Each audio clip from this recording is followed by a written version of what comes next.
In this lecture, let us see when the converse of Lagrange's theorem is true and when it is not true. In general, converse of Lagrange's theorem is not true. What is Lagrange's theorem? That if H is a subgroup of a finite group G, then order of H must divide order of G. तो उसका converse क्या हो जाएगा? If you take any positive integer that divides order of G, it doesn't mean that we have a subgroup of order n, right? So if m divides order of G, it may happen that G does not have a subgroup of order n. For example, अगर मैं लेती हूँ कि हमारे पास group का order है से 6, right? And I know that 3 divides 6, but this does not imply that there exists a subgroup H of G such that order of H is 3. So this is converse of Lagrange's theorem. Lagrange's theorem क्या होगी? अगर हमारे पास एक सब group है जिसका order कुछ भी है, ठीक है, तो उस जो ऑर्डर ऑफ H है वो 6 को डिवाइड करेगा. बट उसका कन्वर्स क्या हुआ? अगर ऑर्डर ऑफ G हमारा 6 है and I know 3 is a divisor of 6, 2 is a divisor of 6, there is no guarantee that there exists a subgroup of order 2 or 3. So converse is not always true. We'll do the example in the when we study about permutation groups. But converse कब true होगा? उसके लिए हम ये theorem prove करेंगे. Converse of Lagrange's theorem is true for finite cyclic groups. So Lagrange's theorem का जो converse है वो finite cyclic groups के लिए true है. That means suppose G is cyclic group generated by A and order of G is say n, then for any positive divisor D of n, there exists a unique subgroup of G of order D. So Lagrange's theorem का converse कब true होगा? जब हमारा जो group है वो cyclic group हो. finite तो होना ही पड़ेगा. So converse of Lagrange's theorem holds for finite cyclic groups. Okay, let us prove this. First we prove its existence and then we'll prove its uniqueness. Suppose D divides n, right? So this n is D into something. So suppose n is D into m, where m is an integer. Let G is cyclic group generated by A and I take H to be cyclic group generated by A to the power m. ये जो m आया था हमारे पास, ठीक है. So H is a subgroup of G. Why? Because A belongs to G implies A to the power m belongs to G. So जो H का generator है वो G में है, तो इसके जनरेटर की सारी हायर पावर्स भी G में हो जाएंगी. So H is a subgroup of G and order of H is D. Why? See, A to the power m की कौन कौन सी पावर्स बनेंगी आपके पास? H क्या बनेगा? H will be A to the power m, A to the power 2m, A to the power 3m up to A to the power d minus 1 into m, और A to the power जो dm होगा, A to the power dm जो अगली term होगी, dm क्या है? n है, और A to the power n क्या होगा? आइडेंटिटी होगा. Why? Because order of A is n, right. So ये वाली जो टर्म है ये आइडेंटिटी हो जाएगी. तो ये देखो कितनी वैल्यूज़ हैं, 1 2 3 d माइनस 1 और ये लास्ट d. सो H में कितने एलिमेंट्स हैं? d एलिमेंट्स हैं, right. So H is a sub group of G of order D. Now since order of A is same as order of G, generator का जो order होता है और जो ग्रुप का ऑर्डर होता है वो सेम होता है, और हमने क्या लिया? इसका ऑर्डर n लिया, राइट. दैट मीन्स A की स्मॉलेस्ट पॉजिटिव पावर आइडेंटिटी कौन सी होएगी? n. So A to the power n is identity. Okay, but what is n? See, D divides n, तो मैंने लिखा था n is D into m, तो मैंने यहाँ पे n की वैल्यू क्या लिख दी? D into m. So A to the power D to the power dm is identity. That means A to the power m whole to the power d is identity. So A to the power m का जो order है वो ज़रूरी नहीं है D होगा, इसका मतलब है ए टू द पावर m का जो ऑर्डर है वो d को डिवाइड करेगा. Order of A to the power m will divide d. Okay, so अब मुझे शो करना है कि order of A to the power m जो है वो एग्जैक्टली d है.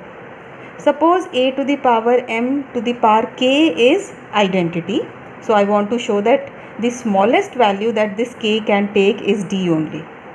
So a to the power mk is identity, right? That means order of a must divide mk. That is the definition of order of a. Order of a is the smallest power of a which makes it identity. तो हमने कहा order of a n है. That means n must divide mk by the definition of order of a being n, right? So n divides mk. So whenever a to the power mk is identity, देखो हमने यहाँ पे क्या कहा, whenever a to the power m to the power k is identity, what do we get? n divides mk. But what was n? n was dm. So dm divides mk. तो mm यहाँ से आप अगर हटा दो तो d must divide k. So whenever यहाँ से देखो a to the power m to the power k is identity, we get d divides k, right? So this means d is the smallest positive integer such that a to the power m whole to the power d is identity. So by definition ये smallest positive integer हो गया जो a to the power m की power लो तो identity बनता है. That means ये a to the power m का ऑर्डर हो गया. सो a to the power m का ऑर्डर क्या हो गया? d हो गया. बट h है हमारा, यहाँ देखो h है cyclic group generated by a to the power m. So order of h is same as d. So if d divides n, we have this cyclic group such that order of h is d. तो हमने existence show कर दी है. Next we prove its uniqueness. Since every sub group of a cyclic group is cyclic, suppose there exist another sub group K, हमने show करना है कि जो अभी प्रूव की थी हमने एग्जिस्टेंस वो यूनिक है. Suppose there exist another sub group of g such that order of k is also d, right? Now हमने g क्या लिया था? g was cyclic group generated by a, और साइक्लिक ग्रुप के सारे सब ग्रुप्स जो होते हैं वो भी साइक्लिक होते हैं. तो this subgroup k must be cyclic, right? So k must be some other power of a. Suppose k is a to the power k. Okay, और हम क्या कह रहे हैं कि हमने यूनिकनेस शो करनी है ना, तो हम कह रहे हैं कि कोई एक और सब ग्रुप है जिसका ऑर्डर फिर से d है. अब क्या करो? डिवीजन एल्गोरिदम अप्लाई करो. ये जो k है इसको आप m से डिवाइड कर दो. So k can be written as m times some quotient plus remainder. So k can be written as mq plus r, और m से डिवाइड कर रहे हैं तो रिमाइंडर क्या होगा? Remainder will be strictly less than m and it can be greater than equal to 0. So now look at a to the power k. Since order of k is d, so order of a to the power k is also d. So a to the power k to the power d must be identity. See यहाँ पे 1 and 2, what do 1 and 2 imply? That order of a to the power k is d.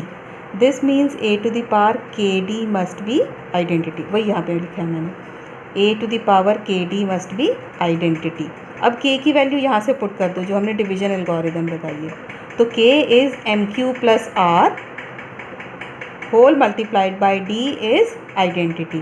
Now separate these two terms. So a to the power mqd into a to the power rd is identity.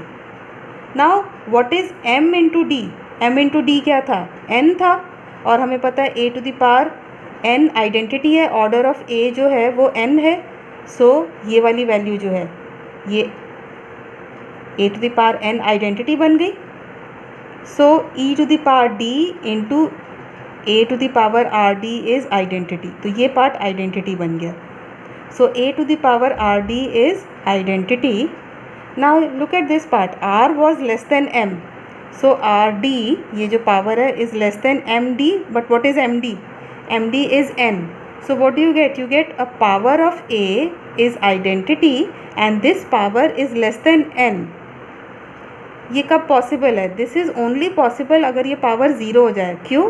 क्योंकि order of ए क्या था हमारा? Order of A is n. So n is the smallest positive integer such that a to the power n is identity. और ये n से भी smaller हो रहा है तो इसको ज़ीरो होना ही पड़ेगा. सो this is possible only if R D is zero. But d was the divisor so d is not zero. So r must be zero. तो यहाँ पे r की वैल्यू ज़ीरो आ गई. दैट मीन्स k क्या बन गया? mq. So k is mq. So a to the power k is a to the power mq. So ये a to the power m की कोई पावर है. सो दैट मीन्स ये जो a to the power k है ये h में हो गया. h was cyclic group generated by a to the power m. So a to the power m के सारे मल्टीपल्स, ये a to the power m का मल्टीपल है ना. So this is in h. So a to the power k is in h. So a to the power k का जो cyclic group है which is k is contained in h. ठीक है. सो जो हमारा हमने ये जो सब ग्रुप लिया था k, it is contained in h. But k में कितने एलिमेंट्स थे? d एलिमेंट्स थे. h में भी d एलिमेंट्स थे. So order of k is same as order of h which is d. So अगर आपके पास एक सबसेट है और दोनों में सेम नंबर ऑफ एलिमेंट्स हैं तो दोनों इक्वल हो जाएंगे. That means k is equal to h. So this proves uniqueness. हमने क्या किया? हमने कहा कि एक और सब ग्रुप है जिसका ऑर्डर d है और हमने शो कर दिया अल्टीमेटली जो ये नया सब ग्रुप k लिया था ये हमारे सब ग्रुप h के ही इक्वल आ गया था.